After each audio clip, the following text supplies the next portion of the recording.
பீகுரு சொந்தங்களுக்கு வணக்கம். இன்னைக்கு நேர்காணல நம்மளோட எதிர்ப்பவர் அரசியல் விமர்சகர் திரு சரவண பிரசாத் பாலசுப்ரமணியன் அவர்கள். அண்ணா வணக்கம்ண்ணா. வணக்கம். மோடி அவர்கள் வந்து அந்த சிஜேபி ப்ரொடெஸ்ட ஒட்டி நிறைய வீடியோ போட்டுட்டே இருந்தாரு. அதுல ஒரு வீடியோ அந்த ரிஃபார்ம்ஸ் என்ன பண்ணிருக்கோம் அப்படிங்கிற சொல்ற அந்த வீடியோ வந்து எக்ஸ் தளத்துல இருந்து சமூக வலைதளம் இருந்து நீக்கப்படுது, இன்ஸ்டால இருந்து நீக்கப்படுது. உடனே அவங்க அந்த இன்ஸ்டாவோட ஹெட்டு, மெட்டாவோட ஹெட்டு எல்லாமே வந்து நேர்ல வரணும், என்ன காரணம் சொல்லணும்னு சொல்லிட்டு கவர்மெண்ட் தரப்புல சொல்லியிருக்காங்க. ஹைதராபாத் போலீஸ் ஒரு எஃப்ஐஆரே ஃபைல் பண்ணியிருக்காங்க, அவங்க மேல வழக்கே பதிவு பண்ணியிருக்காங்க. அப்படி இருக்கப்ப நேற்று ஒரு செய்தி வருது, நேர்ல ஆஜராகி மன்னிப்பு கேட்டதா ஒரு செய்தி வருது. உண்மையா என்ன நடந்தது நேற்றைய விசாரணையில?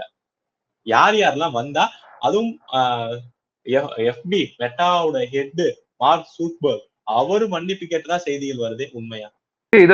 இது வந்து செயின் ஆஃப் ஈவெண்ட்ஸ். இது வந்து இது எப்படி நடந்துச்சு அப்படின்னு, எப்படி நடந்துச்சு, என்ன நடந்துச்சுன்றது பாக்குறதுக்கு முன்னாடி ஏன் வந்து இந்த நிகழ்ச்சிகள் ட்ரிகர் ஆச்சு அப்படின்றத பார்க்கணும். சிஜேபி ப்ரொடெஸ்ட் நடந்தது. ஸோ ப்ரொடெஸ்ட்டுக்கு அப்புறம் வந்து தர்மேந்திர பிரதான் பதவி விலகினாரு. பதவி விலகியும் கூட இவங்க வந்து கொஞ்சம் நிறைய பிரச்சனைகள் பண்ணிட்டு இருந்தாங்க போது வந்து மோடி பாரத பிரதமர் வந்து என்ன பண்ணார் அப்படின்னா ஒரு 3-4 வீடியோ போட்டார். நீங்க அது இன்ஃபேக்ட் நாங்க அந்த 4 வீடியோவுமே நாங்க அனலைஸ் பண்ணியிருந்தோம். மொதல் வீடியோல வந்து ஃப்ரண்டல் கேமரா, எல்லாமே ஃப்ரண்ட் கேமரா தான் யூஸ் பண்ணாங்க. ஆனா மொதல் வீடியோல ஃப்ரண்ட் கேமரால வந்து சரியான ஒரு லைட்டிங் இல்லாம ஒரு லைட்டான ஒரு க்ளோஸ்அப்ல வச்சு எடுத்தது, அதுக்கு அடுத்தது லைட்டிங், அதுக்கப்புறம் பேக்ரவுண்டு, அதுக்கப்புறம் ஆடியோ வீடியோ, இந்த மாதிரி எல்லாமே என்ஹான்ஸ் பண்ணி போட்டே வந்தாரு. 4 வீடியோ ஆக்சுவலா வந்தது இந்த விஷயத்துல. அதுல வந்து ஒரு வீடியோ வந்து மெட்டாவோடைய லாஜிக் எல்லாத்தையும் உடைச்சிட்டு அவங்க யாருமே எதிர்பார்க்காத ரொம்ப ரொம்ப ஒரு ஷார்ட் டைம்ல 330K 330K தாண்டி ஓடிடுச்சு. இன்ஃபேக்ட் அத்தனை அவ்வளோ வியூஸ் ஷேர்ஸ் பறக்குது. இது வந்து மெட்டாவோட லாஜிக். நார்மலா மெட்டாவோட லாஜிக் என்ன படிச்சுன்னா, இந்த மாதிரி வந்து ஒரு வீடியோ வைரல் ஆகுதுன்னாலே அவங்களை பொறுத்த வரைக்கும் அவங்க எழுதி வச்சிருக்கிற ஒரு கேவலமான ஒரு ப்ரோக்ராமிங் லாஜிக் அப்படின்னா, இந்த மாதிரி ஒரு மெட்டா ஒரு வீடியோ ரொம்ப வைரல் ஆகுது அப்படின்னாலே அதை வந்து பிரச்சனை அப்படின்னு தான் அவங்களோட சிஸ்டம் பார்க்கும். அவங்க அந்த மாதிரி எழுதி வச்சிருக்காங்க ஒரு ப்ரோக்ராம். இப்போ வந்து ஒரு வீடியோ நீங்க போடுறீங்க, அது வைரல் ஆகுது அப்படின்னா எவ்வளோக்கு எவ்வளவு வைரல் ஆகுதோ அவ்வளோ வந்து அதற்கான ஒரு எதிர்வினையும் வரும். அந்த எதிர்வினையை வந்து அவங்க வந்து சீரியஸா எடுத்துக்கிட்டு அதை பிளாக் பண்றது இந்த மாதிரி தான் பண்ணுவாங்க. அவன் பண்ண ஒரு மாபெரும் தப்பு என்னன்னா, அவன் எழுதி வச்சிருக்கிற அந்த ப்ரோக்ராமிங் லாஜிக்கே அவன் ரொம்ப நம்பிட்டான். இதெல்லாம் பெருசா வந்து எந்த நெகட்டிவ் இதுவும் இல்லை. அவர் வந்து நாட்டு மக்களுக்கு பேசுறாரு, மாணவர்களோட பேசுறாரு, என்னென்ன நடவடிக்கைகள் எடுத்திருக்கிறோம், எந்த மாதிரி ஒரு நடவடிக்கை எடுத்து வந்து அடுத்து கூடக்கூடிய நாடாளுமன்றத்துல நம்ம எந்த மாதிரி சட்டத்தை கொண்டு வர போறோம்ன்றதெல்லாம் அவர் பேசிட்டார். இது வைரல் ஆன உடனே ஆட்டோமேட்டிக்கா அவன் எழுதி வச்சிருக்கிற அந்த கேவலமான லாஜிக் வந்து வேலை செஞ்சு என்ன பண்ணுது, அந்த இதை வந்து பிளாக் பண்ணிடுச்சு. மெட்டா பேஜ்ல, அதாவது இன்ஸ்டாகிராம்ல, ஃபேஸ்புக்ல, எல்லா இடத்துலயுமே வந்து பிளாக் பண்ணி விட்டுருச்சு. அது பிளாக் பண்ண உடனே ஒரு பாரத பிரதமருடைய வீடியோ வந்து இந்தியாவில் பிளாக் பண்ற அளவுக்கு எவன்டா அவன் வெறியாளுன்ற மாதிரி அது ஒரு கொந்தளிப்பை ஏற்பட்டு எல்லாருமே வந்து கேள்வி கேட்க ஆரம்பிச்சாங்க. இதுல வந்து நமக்கு ரொம்ப நாளா பெண்டிங் இருக்கிற ஒரு வழக்கம் இருக்கு. இதுக்கு வந்து அவங்க வரமாட்டேன், அதாவது வந்து நேர்ல ஆஜராக மாட்டேன், வரமாட்டேன்ற ஒரு இது இருக்கு. என்னன்னா, இன்ஸ்டால, எஃபில வந்து சிறு குழந்தைகளுடைய பாலியல் வீடியோக்கள் நிறைய ஓடிக்கிட்டு கிடக்கு. இது வந்து ஏற்கனவே நிறைய பேர் கம்ப்ளைண்ட் பண்ணிட்டாங்க. இன்ஸ்டாக்கும் நம்ம கவர்மெண்ட்ல இருந்து எழுதியிருக்கிறோம், இது போல வந்து இது ரொம்ப பெரிய குற்றம், இது ஏன் நீங்க தடுக்க மாட்டேங்கிறீங்க, ஏன் அதை ரிமூவ் பண்ண மாட்டேங்க, அதாவது கம்ப்ளைண்ட் பண்ணியும் ரிமூவ் பண்ணல. அதுதான் அவங்க வந்து பெரிய பிரச்சனை. என்னன்னா, இது கவர்மெண்ட் லெவல்லையும் கம்ப்ளைண்ட் பண்ணியாச்சு, பப்ளிக் லெவல்லையும் கம்ப்ளைண்ட் பண்ணியாச்சு, நீங்க அதை எடுக்காம இருக்கிறீங்கன்னு சொல்லி கேட்கும்போது இவங்க வந்து ரொம்ப திமுறா பதில சொல்லிட்டு இருந்தாங்க. அதுக்கப்புறம் தான் இந்த வைரல் வீடியோ ரிலீஸ் ஆகி இது பிளாக் ஆகி பிரச்சனை ஆன உடனே மறுபடியும் ரீரிலீஸ் பண்ணிட்டு அதுக்கு வந்து இது மாதிரி இது வந்து ஹியூமன் எரர் கிடையாது, இது வந்து ஒரு சிஸ்டம் எரர் தானே வழக்கம் போல சொன்னாங்க. பட் இதை வந்து கவர்மெண்ட் ஏத்துக்கிற தயாரா இல்லை. கவர்மெண்ட் என்ன பண்றாங்க, உடனடியா ஒரு சம்மன் கொடுக்குறாங்க, மெட்டா டீமுக்கும் எல்லாருக்கும் சம்மன் கொடுக்குறாங்க. இது நடுவுலயே என்ன ஆச்சுன்னா, ஹைதராபாத்ல மாத்திரம் கிடையாது, ஹைதராபாத், ஹரியானா, அப்புறம் இன்னொரு ஸ்டேட், ஒரு 3 ஸ்டேட்ல வந்து எஃப்ஐஆர் ஃபைல் ஆயிருக்கு. யார் மேலன்னு கேட்டீங்கன்னா, மெட்டா எம்ப்ளாயிஸ் மேல. மெட்டா எம்ப்ளாயிஸ் இவங்க சொல்றது யாருன்னா, மெட்டா எம்ப்ளாயிஸ் யாரையும் பேர் குடிக்க வேண்டிய அவசியம் இல்லை. ஒரு நிறுவனத்தின் மேல சொன்னீங்கன்னா அந்த நிறுவனத்தோட தலைவர் ஆட்டோமேட்டிக்கா வந்து அதுல குற்றவாளி ஆகுறாரு. ஸோ இந்த மெட்டா நிறுவனத்தை வந்து குறிப்பிட்டு இவங்க ஆட்டோமேட்டிக்கா வந்து ஒரு கேஸ் ஃபைல் பண்றாங்க. கேஸ் ஃபைல் பண்ணும்போது ஆட்டோமேட்டிக்கா என்ன ஆகும்னா, அது மார்க் ஜுகர்பர்கோட பேரும் அதுல வந்துடும், அந்த எஃப்ஐஆர்ல வந்துடும். அந்த மாதிரி ஒரு சிச்சுவேஷன் வந்த பிறகு தான் இவங்க வந்து கவர்மெண்டோட என்ன பண்ணணும் அப்படின்னு யோசிச்சுட்டு இருக்கும்போது கவர்மெண்ட் வந்து உங்களுக்கு சம்மன் அனுப்புறாங்க. உடனடியா நீங்க வந்து எங்களை பார்க்கணும். இது நாள் வரைக்கும் அப்படி கிடையாது. இது நாள் வரைக்கும் மெட்டா வந்து எப்படின்னா, அவ்வளவு ஒரு திமிர் பிடிச்ச ஆர்கனைசேஷன். நம்ம வந்து ஒரு போராட்டங்கள் நடக்கும் போதோ பல பொய்யான வீடியோக்கள் பார்க்கும்போது நம்ம கவர்மெண்டே சொன்னாலும் கேட்க மாட்டாங்க. ஆனா இப்போ அப்படி கிடையாது. சிச்சுவேஷன் மாறி இருக்கு. நமக்கு ஒரு சில சட்டங்கள் மாத்தி இருக்கிறோம்.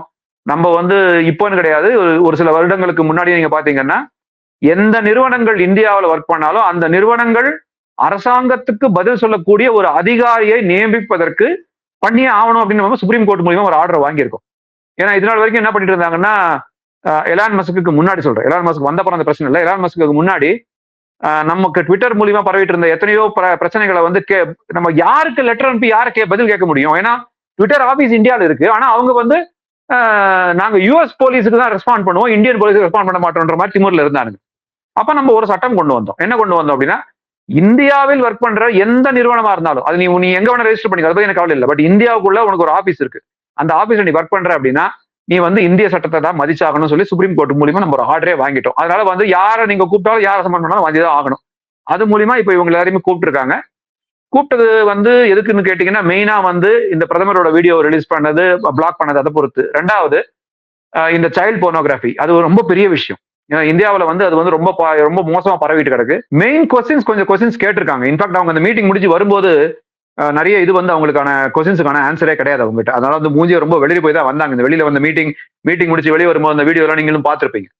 என்ன கேட்டாங்க அப்படின்னா, எப்படி வந்து ஒரு ஒரு ஒரு சிஜேபின்னு ஒரு பார்ட்டியை வந்து அவன் சும்மா ஒரு ஃபேஸ்புக்ல ஒரு இதுவா கிரியேட் பண்ணும்போது, ஃபேஸ்புக்ல இன்ஸ்டாகிராம்லாம் கிரியேட் பண்ணும்போது ஒரு குறிப்பிட்ட மணி நேரத்துக்குள்ள எப்படி 16 மில்லியன் ஃபாலோவர்ஸ் ஒரே இடத்துல இருந்து அப்படி அடிச்சு நொறுக்கி எல்லாரும் வந்து ஜாயின் பண்ணாங்க? ஏன், எப்படி அது வந்து அந்த மாதிரி வந்து ஒரு இது நடந்துச்சு? அது எப்படி நடந்துச்சுன்னு கேட்க வேண்டிய இது வந்து பொறுப்பு வந்து கவர்மெண்ட்டுக்கு இருக்கு. ஏன்னா திடீர்னு ஒரு இடத்துல இவ்வளவு பேர் வந்து ஒரே இடத்துல போய் ஜாயின் பண்றாங்க. இதை வச்சுதான் வந்து எதிர்கட்சிகள் வந்து ஆஹா வந்து இத்தனை மில்லியன் ஃபாலோவர்ஸ் வந்து ஜாயின் பண்ணிட்டாங்க, அதனால வந்து பிஜேபிக்கு பெரும் தலைவலி, இதுதான் வந்து முடிவின் ஆரம்பம், அப்படிலாம் வந்து கவிதை எல்லாம் எழுதிட்டு இருந்தாங்க.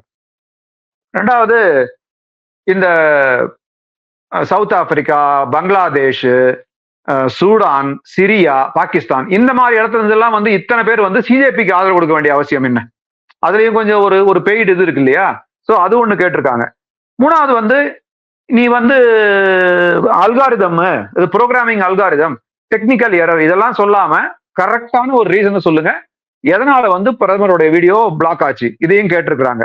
அதுக்கப்புறம் வந்து ஒரு சில விஷயங்களை வந்து இந்த டீம் வந்து ஒத்துக்குச்சு. அதாவது மெட்டா டீம் வந்து ஒத்துக்கிட்டாங்க. என்னன்னா, பேட் ப்ரமோஷன் பண்றாங்க, அது எல்லாரும் பண்றதுதான். ஆனா இந்த பேட் ப்ரமோஷன்ல கூட அவங்க இடதுசாரி கண்டென்ட்டுகளை அதிகமா வந்து பண்றாங்க. நம்ம இது வரைக்கும் நம்ம பேட் ப்ரமோஷன் யாருமே அப்ரோச் பண்ணது கிடையாது. நம்மளை பொறுத்த வரைக்கும் பாஜகவோ ஆர்எஸ்எஸ்ஓ இல்ல எந்த மாதிரி வந்து வலதுசாரி எண்ணங்கள் கொண்ட எந்த டீமுமே வந்து மெட்டாவை வந்து சந்திச்சு எங்களுடைய கண்டென்ட் நீங்க வந்து ப்ரமோட் பண்ணி கொடுங்கன்னு கேட்டது கிடையாது. அப்போ அதிகமா கேட்கறது இடதுசாரிகள். பட் அந்த இடதுசாரிகளுக்கு கூட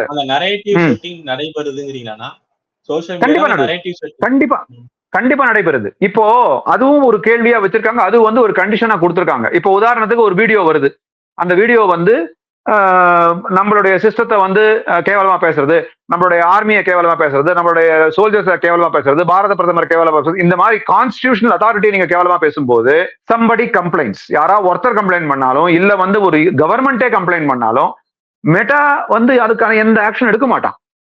எந்த ஆக்ஷன் பிளானும் கிடையாது அவனுக்கு. அவனை பொறுத்த வரைக்கும் ஒரு கேவலமான ஒரு ரிப்ளை வரும், இது எந்த காரணத்தை கொண்டு எங்க கம்யூனிட்டி ஸ்டாண்டர்ட்ஸ் வந்து எங்களுக்கு மீறல, அதனால நாங்க எதுவும் பண்ண முடியாதுன்னு ரிப்ளை வரும். பட் இனிமே அது மாதிரி பண்ணவே முடியாது. அதுக்கான கைட்லைன்ஸை உடனடியா ஃப்ரேம் பண்ணி அடுத்த ஒரு வாரத்துக்குள்ளேயோ 2 வாரத்துக்குள்ளேயோ எங்களுக்கு கொடுக்கணும்னு சொல்லி அஸ்வினி வைஷ்ணவ் டீம் வந்து சொல்லியிருக்காங்க. ஏன் சொல்லியிருக்காங்க, அதுவும் இன்னும் சொல்லியிருக்காங்கன்னா, நீங்க எந்த மாதிரி கைட்லைன்ஸ் வேணா பிளான் பண்ணிக்கோ, அதை பத்தி எனக்கு தெரியாது, ஆனா உங்களுக்கு கொடுக்கப்படுற நேரம் வந்து 3 நாட்கள். ஒரு வீடியோ வந்து யாரோ ஒருத்தவங்க வந்து கம்ப்ளைண்ட் பண்றாங்க, இல்ல யாரோ ஒருத்தவங்க வந்து அதுக்கு எதிராக வந்து இது பண்றாங்கன்னா 3 நாள்ல அந்த வீடியோவுக்கான டீடைல்ஸ் இல்லைன்னா அந்த வீடியோவை நீங்க நீக்கணும். ஏன்னா இது வரைக்கும் நம்ம கொடுத்த கம்ப்ளைண்ட், எத்தனையோ கம்ப்ளைண்ட் பிரதமரை பத்தி பேசுறது, அதை பத்தி பேசுறது, எத்தனையோ பேர் பேசியிருந்தாலும் அதை வந்து அவன் நீக்க மாட்டான். அவன் நீக்கவே மாட்டான். மிஞ்சி போனா பிரச்சனை ரொம்ப ஜாஸ்தி ஆச்சுன்னா இந்தியாவில மட்டும் தெரியாத மாதிரி வச்சிருப்பான். இப்போ அது மாதிரிலாம் பண்ண முடியாது. மெட்டாக்கு வந்து கிளியர் கட்டா சொல்லிட்டாங்க, நீங்க அதை நீக்கிதான் ஆகணும், அதுவும் 3 நாள் டைம் கூட நீக்கியே ஆகணும் அப்படின்றது வந்து அவனுக்கு சொல்லியாச்சு. அவன் வந்து அதற்கான இதுல வந்து இது பண்ணிருக்கான். ரெண்டாவது, மார்க் ஜுக்கர்பர்க் வந்து இறங்கி வந்து மன்னிப்பு கேட்க வேண்டிய அவசியம் என்ன அப்படின்னு நிறைய பேருக்கு ஒரு கேள்வி வரும். டெக்னிக்கலாவும் நிறைய இதுல வந்து அவனை பார்த்திருக்கோம், அவன் என்ன மாதிரி வந்து ஒரு அல்காரிதத்தை வச்சுட்டு என்ன மாதிரி இது பண்றான். ஏன்னா ஒரு காலத்துல வந்து அவன் மண்டையில இருந்தது என்னன்னா, இப்ப சிஜேபி எப்படி ஃபீல் பண்ணாங்களோ, சிஜேபி வந்து 21 மில்லியன் 22 மில்லியன் வந்தவொடனே நம்ம நாட்டையே பிடிச்சிட்டோம்டா அப்படின்னு ஒரு ஃபீலிங் வந்துச்சு இல்ல அவனுக்கு. அப்படியே வந்து அந்த கெத்துல தானே வந்து அங்க போராட்டத்தை அறிவிச்சு எல்லாத்தையும் பண்ணான். அங்க போராட்டத்துல இறங்கும் போதே அவனுக்கு தெரிஞ்சு போச்சு, ஆஹா இது வந்து சோசியல் மீடியால வந்தவங்க இவங்க நேர்ல வர்றவங்களுக்கு நிறைய வித்தியாசம் இருக்கு. முதல்ல அந்த நம்பர் இந்த நம்பருமே வேற. சாப்பாடு போடுற நேரத்தை தவிர மீதி ஒரு 200 பேரோட அந்த கூட்டத்துல இல்ல. 20,000 பேரோட சேரலன்னு சொல்லி நம்ம டார்லிங் அர்ஃபா கானும் புலம்பிட்டு போனாங்க. நீங்க இத்தனை பேர் இருக்கிறீங்க, ஒரு 20,000 பேரோட வர முடியலையா, 2,000 பேர் வர முடியலையான்னு அழுதுட்டு போச்சு. அந்த மாதிரிதான் அது. அதே மாதிரி மார்க் ஜுக்கர்பர்க் கேட்டீங்கன்னா, நீங்க மார்க் ஜுக்கர்பர்க் வந்து கேட்டீங்கன்னா, ஒரு காலத்துல வந்து என்ன நினைச்சான்னா, நம்ம வந்து ஒரு இந்த Facebook கூட்டத்தை வச்சே ஒரு நாட்டையே நம்ம விலைக்கு வாங்கலாம், ஒரு நாட்டையே நம்ம வந்து ஒரு கண்ட்ரோல் கொண்டு வரலாம்னு ஒரு ஐடியா இருந்துச்சு அவனுக்கு. அந்த மாதிரிலாம் ஸ்பீச்சஸ் எல்லாம் நாங்களும் பார்த்திருக்கோம். அவன் அப்படிதான், அவன் உண்மையிலே வந்து ஒரு மகா திமிர் பிடிச்சவன். பட் அவனை வந்து அவன் இது வரைக்கும் எந்த நாட்டுக்குமே இந்த மாதிரி வந்து ஒரு மன்னிப்புக்கு இதெல்லாம் கொடுத்ததே கிடையாது. Because he knows that India is a what is it kind of growing economy இல்லாம ரெண்டாவது வந்து நமக்கு வந்து Facebook இல்லைனாலும் நம்ம பொழைச்சிருவோம். ஆனா Facebookனால மெட்டானால இந்தியா இல்லாம பொழைக்க முடியுமா நீங்க கேட்டீங்கன்னா கண்டிப்பா அவனால முடியாது. அவனுக்கு தேவை. ஏன்னா நம்ம தான் ஹையஸ்ட் கன்சியூமர். இன்னைக்கு வந்து இன்டர்நெட் இதில் நீங்க எடுத்தீங்கன்னா ஹையஸ்ட் வந்து மெட்டா யூசர்ஸ் வந்து இந்தியாவில் தான் இருக்கிறாங்க. நம்மளால அவனுக்கு வருமானம் வருது. அவனும் கொஞ்சம் வருமானத்தை நம்ம கிட்ட பகிர்ந்து கொடுக்குறான், அது வேற விஷயம். இந்த சோசியல் மீடியா இன்ஃபுளுசர்ஸுக்கும் அவங்களுக்கும் இவங்களுக்கு எல்லாம் கொடுத்துட்டு தான் இருக்கான். இன்ஃபுளுசர்ஸ் இன்ஸ்டாகிராம்லாம் கொடுத்துட்டு தான் இருக்கான். ஆனா அதே சமயம் டஸ் இந்தியா நீட்ஸ் ஜுக்கர்பர்க்னு கேட்டீங்கன்னா no, but Zuckerberg needs India. அதனாலதான் வந்து அவன் இறங்கி வந்தான். ரெண்டாவது வந்து அவனுக்கும் தெரியும் இந்த எதிர்ப்பு எவ்வளவு தூரத்துக்கு போய் நிற்கும்னு. ஆனா மக்கள் வந்து ரொம்ப கொந்தளிச்சு போயிட்டாங்க இந்த பாரத பிரதமரோட வீடியோ பிளாக் பண்ணதால. ரெண்டாவது அவனுக்கான பேர் ரொம்ப கெட்டு போயிட்டே வருது வர வர. அந்த சைல்ட் போர்னோகிராஃபி வீடியோ எல்லாம் வந்து அவன் பிளாக் பண்ணாம நான் அப்படியே விட்டு வச்சிருக்கிறான் அப்படின்ட்டு அவன் ஒத்துக்கிட்டான். அவன் வந்து அந்த மன்னிப்பு இது கேட்கும் போது அக்செப்டட், ஆமாங்க எங்களுடைய ஒரு தவறுனால இந்த மாதிரி நடந்திருக்கு, இந்த தவறை வந்து நாங்க சரி பண்ணிடுவோம், இனிமே இந்த மாதிரி நடந்துக்காம பாத்துக்குவோம் அப்படின்றத அவன் ஒத்துக்கிட்டு அவன் வந்து ஒரு 3 நாள்ல வந்து மன்னிப்பு கேட்டு போயிட்டான். ஏன்னா இது வந்து இதோட முடியறது இல்லை. அதாவது வந்து கண்டென்ட் நீங்க பாத்தீங்கன்னா கண்டென்ட் எல்லா இடத்துலயுமே வந்து அவனுக்கு சப்ளை ஆகிட்டு இருக்கு. அவனுக்கு வந்து ஒரு சப்போர்ட் வருது. அந்த கண்டென்ட்டை வந்து ஃபேஸ்புக் மூலியமா அவன் பரப்பி விடுறான். அந்த அதனால நடக்கிற ஒரு இதுக்கு வந்து அவன் பொறுப்பு ஏத்துக்கிறது இல்லை. இப்படிதான் போயிட்டு இருந்தது. இதை வந்து இப்ப கட் பண்ணிட்டாங்க.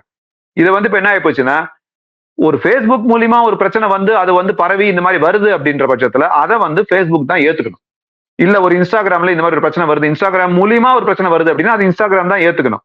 இதற்கான சட்டத்திட்டங்கள் எல்லாமே ஃப்ரேம் பண்ணியாச்சு. இப்ப இந்த சிஜேபி விசாரணையில இவங்களும் உட்படுத்துவாங்களா? நீங்க சொல்ற மாதிரியே சிஜேபியோட டெல்லி போலீஸ் நிறைய வந்து எப்படிலாம் சோசியல் மீடியால வந்துச்சு, ரீல்ஸ் எப்படி இவ்வளவு தூரம் ரீச் ஆகுது, பாட் வந்து ஃபாரின் பாட் வந்து இதுல அதிகமா பங்கு பெற்றிருக்கு அப்படிங்கிற விசாரணையில மெட்டாக்கு அடுத்த ஒரு தலைவலி சிஜேபியோட விவகாரத்திலையும் மெட்டா அவங்க வந்து சேர்ந்திருப்பாங்களா, விசாரணையில உட்படுத்துவாங்களா? அடுத்த தலைவலி எல்லாம் கிடையாது கார்த்திக், பெருந்தலைவலியா தான் அவங்களுக்கு. ஏன் தெரியுமா? இந்த சிஜேபி போராட்டம் நடக்கும் போது எத்தனையோ பேர் வந்து பாசிட்டிவான வீடியோ எல்லாம் போடுறாங்க. இந்த பக்கம் வந்து ஒரு பக்கம் அந்த போராட்டத்திலே ஒரு சில மாணவர்கள் எல்லாம் போயிட்டு பேசினாங்க. அவங்களுடைய வீடியோவெல்லாம் தூக்கிட்டு இன்ஸ்டிகேட்டிவ் வீடியோ யாருன்னா பேசினா எதை பத்தி, அதாவது அபிஜித் தீப்கே உடைய வீடியோ, சௌரவ் தாஸோட வீடியோ, ரேங்காவோட வீடியோ, இதுதான் வருது திரும்ப திரும்ப திரும்ப திரும்ப உங்களுடைய ஃபீட்லயே அதான் வருது. ஏன் அப்படி அப்படின்றது வந்து இப்போ கேட்டிருக்காங்க. ஏன் மத்தவங்க எல்லாம் வீடியோ போடலையா? எத்தனையோ பேர் வீடியோ போட்டாங்க. அப்ப அந்த போராட்டத்தை களத்துல வந்து வர்றவங்க போடுறவங்க அவங்களுடைய வீடியோ, அதாவது இதுதான் வந்து எல்லாருமே வந்து விரும்பி பாக்குறாங்க, இதுதான் திரும்ப திரும்ப வருது. இந்த லாஜிக்கை தான் வந்து அரசாங்கம் கேள்வி கேட்குது. அந்த நேரத்துல எவ்வளவோ நல்லதுகள் நடந்திருக்கலாம். ஒரு பக்கம் இவனுங்க போராட்டம் பண்ணிட்டு இருக்கும் போது அந்த பக்கம் நம்ம 13 தங்கத்தை வென்றிருக்கிறோம். ஏன் அந்த வீடியோ எல்லாம் வரலையே? அந்த வீடியோவை நம்ம தானே தேடி பிடிச்சி போட்டுட்டு கிடந்தோம். அவங்க யாருமே அது மாதிரி அது வந்து அவன் ப்ரமோட்டே பண்ணலையே. அதான் சொன்னேன், ஒரு ஸ்பெசிபிக் கண்டென்ட்டை இவன் வந்து ப்ரமோட் பண்றான். யாரு? மெட்டா டீம் வந்து ப்ரமோட் பண்றான். இதுதான் கேள்விக்குரியது. இதுதான் வந்து என்ன பண்றாங்க, ஒரு லாஜிக்கே இல்லாம இவங்க என்ன பண்றாங்க, யாருக்கு என்ன எதை ப்ரமோட் பண்ணணும், எதை வந்து இது கொண்டு போய் சேர்க்கணும்ன்ற வீடியோ வந்து இவனுங்க முடிவு பண்றானுங்க. அதைத்தான் வந்து அரசாங்கம் இப்ப கேள்வி கேட்குது. நீ எந்த லாஜிக்ல இந்த வந்து ஒரு ப்ரோக்ராமை எழுதி வச்சுட்டு இந்த மாதிரி செய்யற?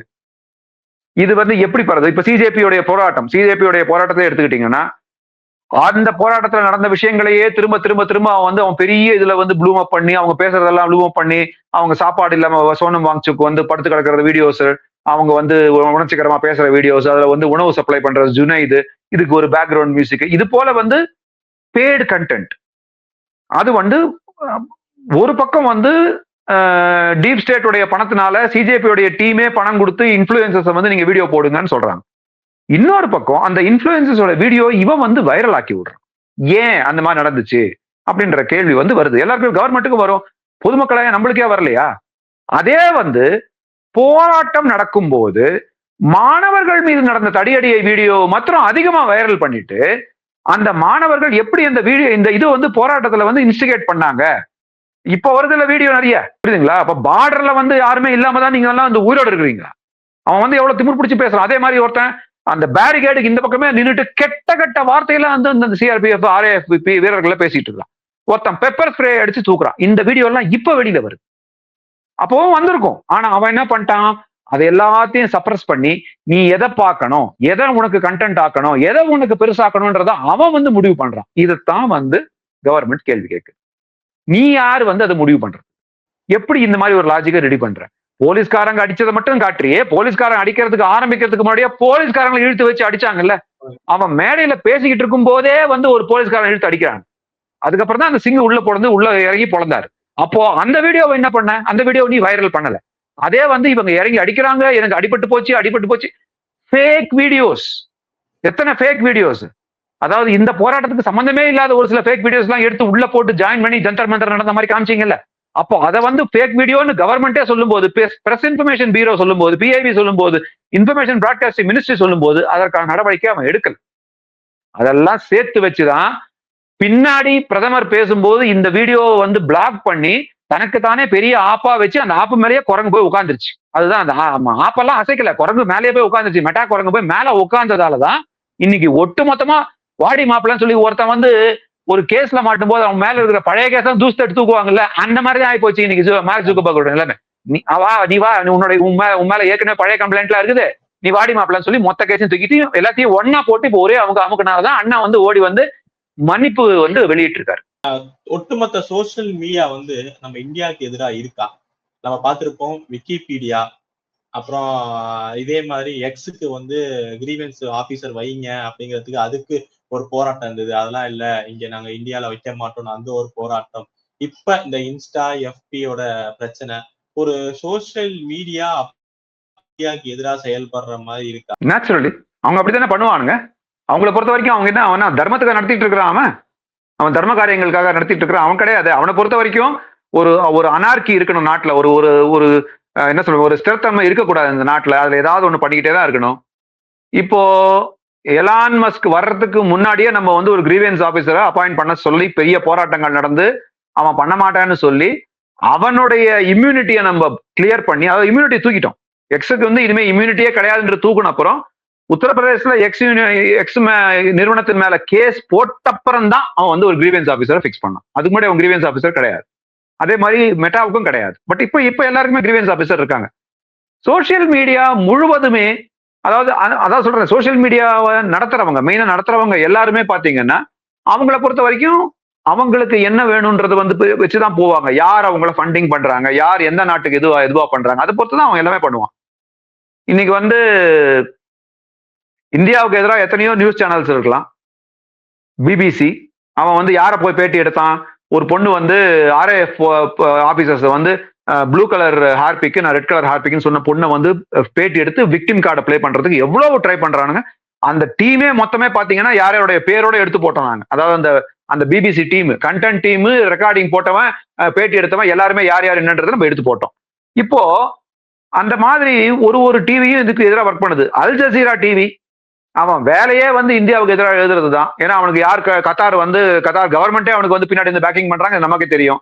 இன்னைக்கு அந்த அல் ஜசீரா டிவியே வந்து பாகிஸ்தான்ல பேன் பண்ணிருக்கான். எதுக்கு பேன் பண்ணிருக்கான்? அவன் வந்து பிஓகேல வந்து இந்த மாதிரி நடக்கிற கொலைகளை பத்தி அவன் வீடியோ எடுத்து போட்டான்னு சொல்லி அல் ஜசீரா டிவியே பேன் பண்ணிட்டான். அந்த மாதிரி ஒரு கவர்மெண்ட்டுமே பாத்தீங்கன்னா, ஒரு நிறுவனமே பாத்தீங்கன்னா அவங்க வந்து ஒரு கவர்மெண்ட்டுக்கு எதிரான ஒரு மனநிலையில தான் அவங்க இருப்பாங்க. அவங்க குடும்பம் வரைக்கும் நீங்க கவர்மெண்ட் இதை பண்ணுது, அதை பண்ணுது, நல்லது பண்ணுது அப்படின்னு சொல்லும்போது அந்த வீடியோலாம் அவன் பெருசா எடுத்துக்க மாட்டான். அதான் சொன்னேன், அவனை பொறுத்த வரைக்கும் நெகட்டிவிட்டி வேணும், ஒரு அனார்கி வேணும். அந்த ஒரு சிறத்தன்மை இருக்கிற அரசா வந்து அவன் விரும்ப மாட்டான். சிறத்தன்மையா இருக்கிற அரசா விரும்ப மாட்டான். ரெண்டாவது, அவனை பொறுத்த வரைக்கும் ஏதாவது ஒண்ணு கிளப்பி போட்டுட்டு ஒரு குடைச்சல் கொடுத்துக்கிட்டே தான் இருக்கணும்னு நினைச்சிட்டே இருப்பான். ஒரு சில அரசாங்கங்கள் வந்து அவங்களை வந்து ரொம்ப ஸ்ட்ரிக்டா வந்து மெயின்டைன் பண்ணுவாங்க. ஒரு சில அரசாங்கங்கள், ஃபார் எக்ஸாம்பிள் ஒரு சில கண்ட்ரிஸ் எல்லாம் நீங்க பாத்தீங்கன்னா தேர் வெரி ஸ்ட்ரிக்ட். அவங்க வந்து இந்த மாதிரி மெட்டாவோட எதிரியா இஸ்ரேல் கிட்ட இந்த பருப்பு வேவாது. இஸ்ரேல்லயும் ஃபேஸ்புக் இருக்கு, இன்ஸ்டாகிராம் இருக்கு, எல்லாம் இருக்கு. ஆனா அவன் என்ன பண்ணுவான்னா, ஒரு பிரச்சனை அவங்க நாட்டை இதுக்கு எதிராக வந்து ஒரு வீடியோவா போட்டு அதை வந்து ஒரு குறிப்பிட்ட நேரத்துக்குள்ள அவன் தூக்கலன்னா அவன் ஒண்ணும் பண்ண மாட்டான். மெட்டா ஆபீஸை இழுத்து மூட்டிடுவான், அடிச்சு வரத்தை இழுத்து மூடிடுவான். அந்த மாதிரி ஒரு ஸ்ட்ராங் ரூல் நம்மகிட்ட கிடையாது. ஏன் என்ன காரணம், நம்மளுக்கு உங்களுக்கே தெரியும், நம்மளுக்கு என்ன நம்மள வந்து எதிரிகளையும் துரோகிகளையும் அவங்கள வந்து பாராட்டி நம்ம இது பண்ணும்போது அப்ப என்ன பண்ணுவோம், ஆஹா பேச்சு சுதந்திரத்தை தடைப்படுத்துகிறார் அப்படின்றாங்க.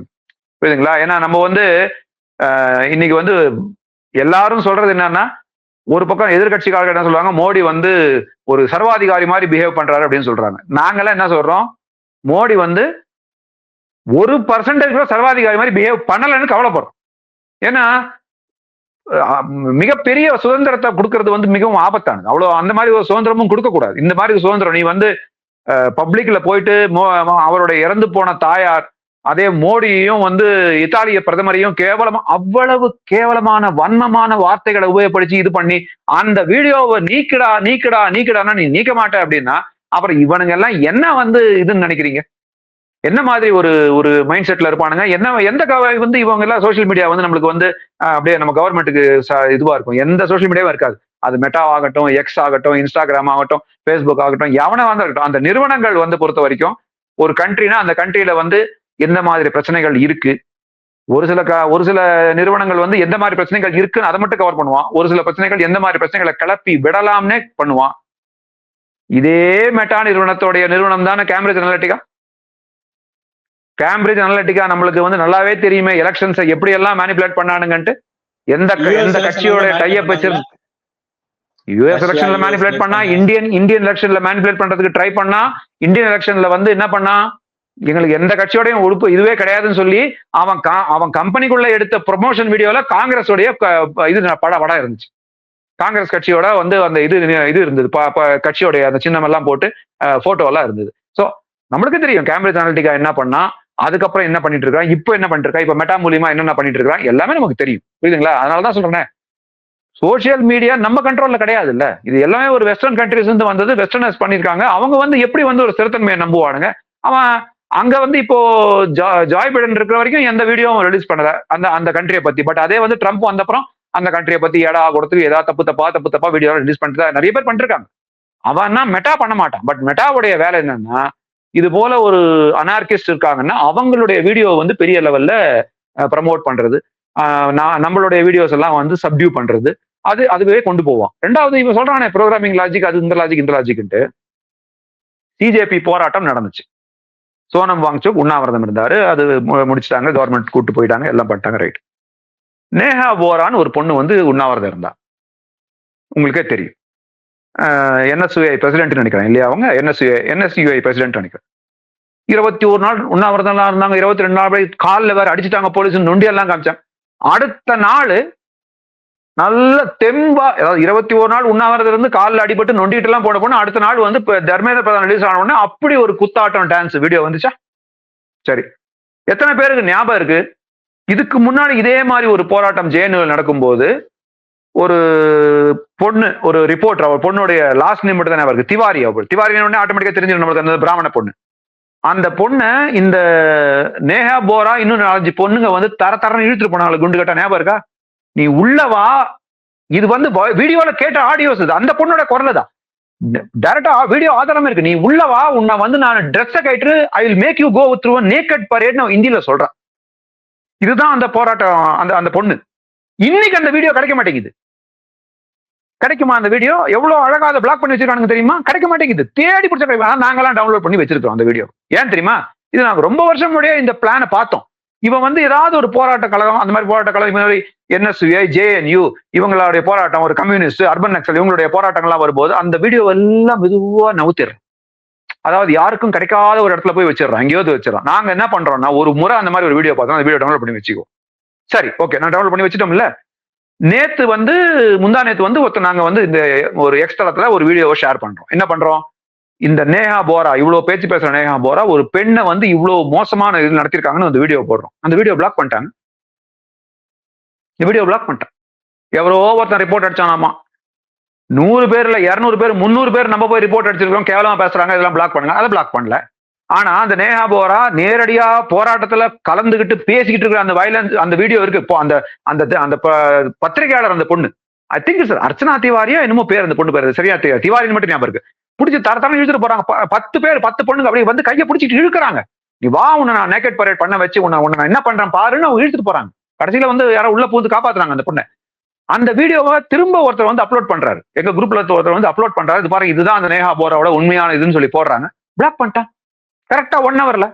எப்படி இதுக்கு மட்டும் உங்களுடைய லாஜிக், இதுக்கு மட்டும் இதெல்லாம் உங்களுடைய ப்ரோக்ராமிங் சிஸ்டம் எல்லாம் வேலை செய்யுதா? இது மட்டும் அதாவது யாரோ ஒருத்தர் கம்ப்ளைண்ட் பண்ணிட்டாங்க. உடனே என்ன கம்ப்ளைண்ட் என்ன எழுதுறாங்கன்னா இது வந்து வயலன்ஸ் சொல்லி கம்ப்ளைண்ட் பண்ணிருக்காங்க. ஏன் அதே வயலன்ஸ் சொல்லி நாங்க கம்ப்ளைண்ட் பண்ணிருக்கிறோம். ஏகப்பட்ட விஷயங்கள் கம்ப்ளைண்ட் பண்ணிருக்கிறோமே. அடிக்கடி அடிக்கிறாங்க, உடைக்கிறாங்க, அந்த மாதிரி கேவலமா பேசுறாங்கன்னு எத்தனையோ இதை வந்து ரொம்ப மோசமான வார்த்தைகளை உபயோகப்படுத்தி பேசுறாங்க. அதெல்லாம் நீங்க வந்து பிளாக் பண்ணலையே. இதுதான் சொல்றேன். இதுதான் ஒரு செலக்டிவா ஒர்க் பண்றதாலதான் இன்னைக்கு வந்து என்ன பிரஸ் இன்ஃபர்மேஷன் பியூரோவும் சரி இல்ல வந்து இன்ஃபர்மேஷன் பிராட்காஸ்டிங் மினிஸ்ட்ரி கூப்பிட்டு அவங்கள செம்ம மிதி அமைச்சிருக்காங்க. செம்ம மிதி தே have to come out with guidelines. இனிமேல நடக்காது. இனிமேல நடக்காது. இனி கைட்லைன்ஸோட வெளியே வந்துரு. அவ்வளவுதான். Very simple guidelines. ஒரு பிரச்சனை வீடியோ வருதா, அது கவர்மெண்டோட நோட்டிபிகேஷனுக்கு போகுதா, இல்ல ஒரு பப்ளிக்கே உனக்கு நோட்டிபிகேஷன் பண்றானா, 3 நாள் டைம். நீ 3 நாள் டைம்குள்ள உன்னுடைய விளக்கத்தை போட்டு அந்த வீடியோவை தூக்குறியோ இல்ல அந்த வீடியோவை வச்சுக்கிறியோ அதுவும் இஷ்டம். அது பண்ணிக்கோ. அதுக்கு உனக்கு ரைட் இருக்கு. ஆனா 3 நாளுக்குள்ள முடிவு எடுக்கணும். முடிவு எடுத்து ஆகணும். சும்மா பிளாக் பண்ணிட்டு போயிட்டான், இல்ல அவன் சொன்னா நான் பிளாக் பண்ணிட்டேன் அப்படிலாம் செல்லுபடி ஆகாது. ஏன்னா இது இந்த பிரச்சனை வந்ததுக்கு முக்கிய காரணமே பாரத பிரதமருடைய வீடியோ பிளாக் ஆனது. ஆனா அந்த பாரத பிரதமருடைய வீடியோ இவன் சொல்றதை ஏத்துக்கிறதுக்கு கவர்மெண்ட் தயாரா, நாங்களும் தயாரா. அந்த மாதிரி எல்லாம் வந்து நீங்க வந்து எவ்வளவோ வீடியோஸ் வந்து வைரலா போயிருக்கு, புடிக்கிட்டு போயிருக்குது. புரியுது. உங்க வைத்தறிச்சலுக்கு புரியுது. பாரத பிரதமரோட வீடியோ 330K தாண்டி வியூஸ் இன்னும் ஓடிக்கிட்டு இருக்குன்றது வந்து வைத்தறிச்சல நீங்க பண்றீங்க எனக்கு புரியுது. பட் அது வந்து இனிமே நடக்காது. இந்தியாவை பொறுத்த வரைக்கும் இனிமே நடக்காது. Everybody is answerable. அது மெட்டாவா இருக்கட்டும் இல்ல எந்த கொம்பனா இருக்கட்டும், they have to be answerable. அதுதான் வந்து இன்னைக்கு இன்ஃபர்மேஷன் பிராட்காஸ்டிங் மினிஸ்ட்ரி கொடுத்த வார்னிங். இன்னும் 2 வாரத்துல அவன் கைட்லைன்ஸோட திரும்ப வந்தாகணும். என்ன பண்றான்னு பாக்கலாம். நிச்சயமா நீங்க சொல்ற மாதிரி ஃபர்ஸ்ட் டைம் ஒரு கடிவாளம் வந்து சோசியல் மீடியாவுக்கு இப்பதான் அரசாங்கம் எடுக்க ஆரம்பிச்சிருக்காங்க. இவ்வளவு நேரம் உங்க நேரத்தை நம்ம தளத்துல வந்து பயந்தமைக்கு ரொம்ப நன்றி. நல்லதே நடக்கும். வாழ்க வளமுடன். நன்றி, வணக்கம்.